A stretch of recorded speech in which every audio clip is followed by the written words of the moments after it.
Gospod Cvikl, najprej mi razložite, glede na to, da ste po stroki ekonomist, kje ste pravo našli? Kaj vas je tako intrigiralo na tem kompleksnem pravu Evropske unije, ko ga nekako Lizbonska pogodba združuje, pa ga poskuša združiti, kot smo slišali? No, jaz sem ta dokument pisal predvsem kot bivši evropski minister, ne samo kot ekonomist. Sem pa in se vidi iz dokumenta sodeloval tako z kolegi pravniki in izhajal iz tega, kar je vedno na nek način tudi v končni instanci kar pravo odraža. Pravo odraža razmerja v družbi in ta razmerja lahko gledamo skozi ekonomska očala ali skozi pravna očala. Sam sem skušal skozi ekonomska očala razložiti, kakšen je bil nastanek tega evropskega pravnega reda od takrat, ko smo v začetku 50 letih ali pa se je začela nepovojna obnova Evropske unije, do takrat, ko je leta 2004 ali pa v 90 letih bila zaključena ekonomska tranzicija držav Srednje in Vzhodne Evrope in je bilo potrebno tudi izvesti politično tranzicijo. In to politično tranzicijo je omogočal vstop v Evropsko unijo, ta vstop je omogočala pogodba iz Nice, nadaljnji vstop omogoča Lizbonska pogodba. V tem smislu sem se kot ekonomist predvsem z zornega kota ekonomista pisal to uvodno besedo. Ostali kolegi, kar nekaj nas je tudi kolegov, ki so sodelovali z mano, pa so prispevali pravni del.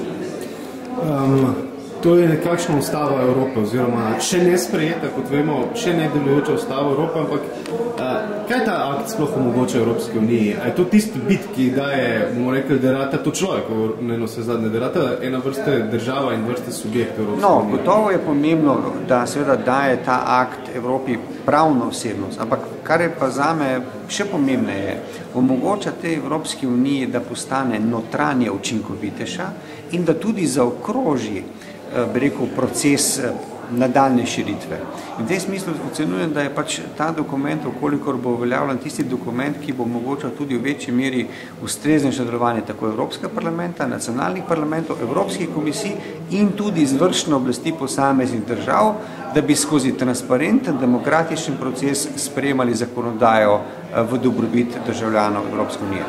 Če sklenem kot ekonomist, omogoča pa tudi, da Evropa ohrani solidarnost, vendar seveda ob tej solidarnosti, to solidarnost temelji na konkurenčnem evropskem gospodarstvu, kar ob zadnjih dogodkih na svetovnih trgih ne bo nepomembno. Pa lahko Ircem zamerimo, glede na to, da je marsikakšna nejasnost, tudi s sami sprejetjem Evropske Lizbonske pogodbe še vedno ostaja.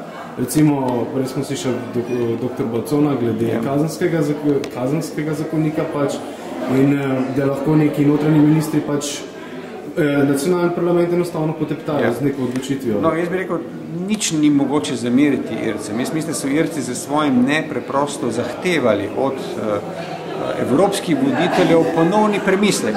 In jaz mislim, da se bo to zgodilo in v tem smislu tukaj ni nič napačnega. V demokratičnih državah in v demokratični Evropski uniji se ne v posamezni državi seveda mora upoštevati predvsem kot sporočilo, kaj smo naredili narobe, ne kaj smo naredili prav.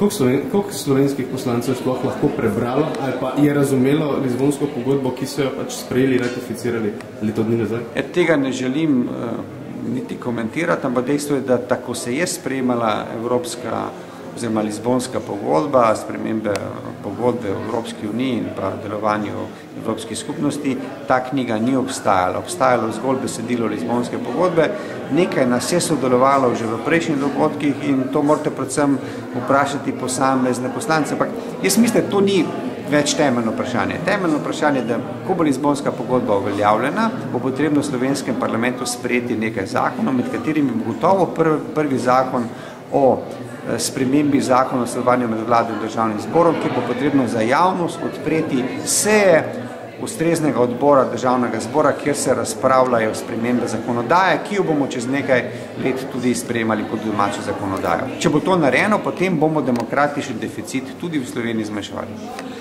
Lahko Evropska unija še deluje na dolgi rok brez enega takšnega temeljnega akta, bomo rekli, kot je Lizbonska pogodba? No, Evropska unija ima trenutno pogodbo iz Nice, ki omogoča njeno delovanje, vendar to ni najbolj učinkovit dokument, predvsem pa ta dokument ne omogoča nadaljne širitve, zato je se sprejem Lizbonske pogodbe zelo smiselno. Evropska unija zgublja na konkurenčnosti s tem, ko odlaša ali pa ker se ta akt tako dolgo sprejema, tako dolgo v bistvu tudi nastaja na vse zadnje?